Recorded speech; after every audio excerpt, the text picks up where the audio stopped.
There was a butterfly. This butterfly had long, beautiful, arching wings and a strong, stiff body. She had beautiful antennae and a smiling, pleasant face.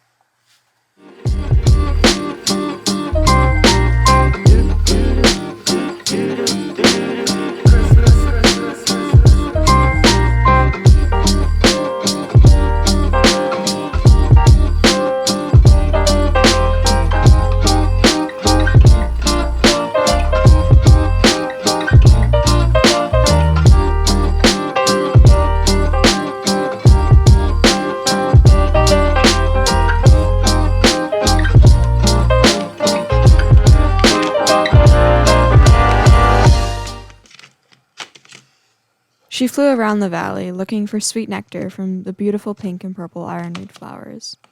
The butterfly, named Lucinda, would awake each morning from her home on the mountainside. She would stretch her wings and look around at her surroundings. "What beautiful books I have," she would say to herself as she sat up in bed. She would smile to herself, a warm, beautiful, and calm smile. "What fun it will be to read when I get home." Lucinda never gathered nectar fast enough to come home and read while there was still enough light, but this didn't seem to bother her much.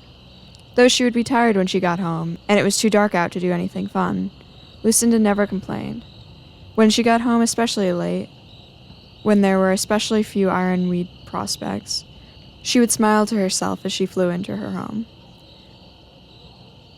"How glorious," she would hum to herself. She would smile as she turned her fair head up toward the deep, dark sky above her mountain home. A few shining, yellow-white stars would twinkle down at her.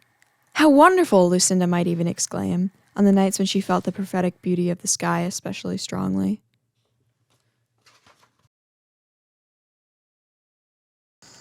Lucinda loved looking up at the stars in the sky. She loved wondering about what was up there, what stories those shining star capsules held. She wondered who had looked up at those same stars before her, and the half-smile moon. She wondered what these ancient stranger brothers had wondered when they had stared up at the stars. During the warmest summer days, there was such an abundance of nectar that Lucinda could simply fly trot out of her home and find enough food for the day right outside. On these days, she didn't need to envelop herself into the valley, flying amongst the large green leaves and flowing grasses, though she didn't mind doing that. On the days of freedom, the days of summer abundance, Lucinda would read the books on her bookshelf that she never had time for when she came home late at night. Lucinda had a fascination. She was fascinated by the past, by mysticism, by all those who came before her and lived lives she can't quite even picture. On these days, these warm summer days, sometimes Lucinda would get a little too caught up in her wonderings and questionings. She would fall asleep at her little desk, her head abuzz with the wonder of all she had read, but her eyes dry and tired. On one of these days, one of the great summer abundance days, Lucinda decided to go for a walk. Her butterfly eyes could not do any more reading.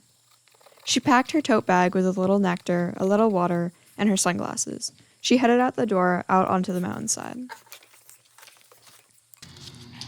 She stepped tentatively around the rocks on the grassy slope toward the top of the mountain. She wasn't used to walking. Lucinda, if you haven't gotten this yet, was a butterfly. Lucinda wasn't used to going toward the top of the mountain either. The slope got steeper and steeper, and the surroundings less and less familiar. The trees on the top of the mountain were shorter and more barren than Lucinda was used to. She thought of the lush valley and frowned.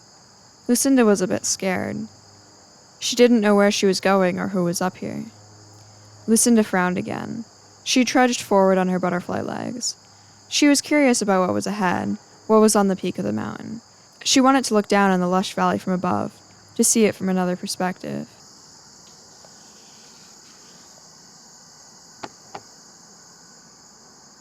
But the journey was hard and uncomfortable. Lucinda tried to imagine she was somewhere else, somewhere a little more butterfly-friendly. Finally, Lucinda arrived at what felt like the peak. But before she could turn around and look down at her lush valley, she saw a tiny, butterfly-sized man.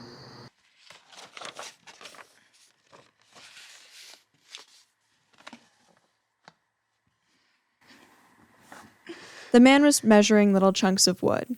He was being very careful and precise, Lucinda noticed. She had never seen someone so meticulous.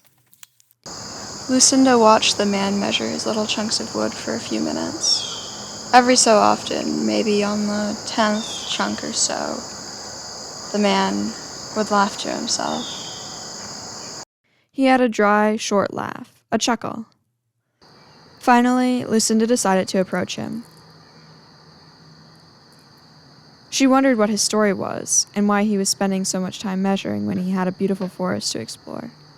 "Hi," said Lucinda, taking a few steps toward the man. "I'm Lucinda," she said. She was a little unsure. The man looked up from his measuring. "What are you doing?" asked Lucinda. The man smiled a pleasant but restrained smile. He looked happy in a passively confident way. "I'm making a balance," he said. He looked out at her. His green eyes stared into her brown ones. For a second, Lucinda was confused. She had never heard of anyone doing such a thing. Then, for an instant, she felt she understood herself better when she looked at him. In contrast to him, she saw herself more clearly. He felt the same about her. "I am Alexander," he said.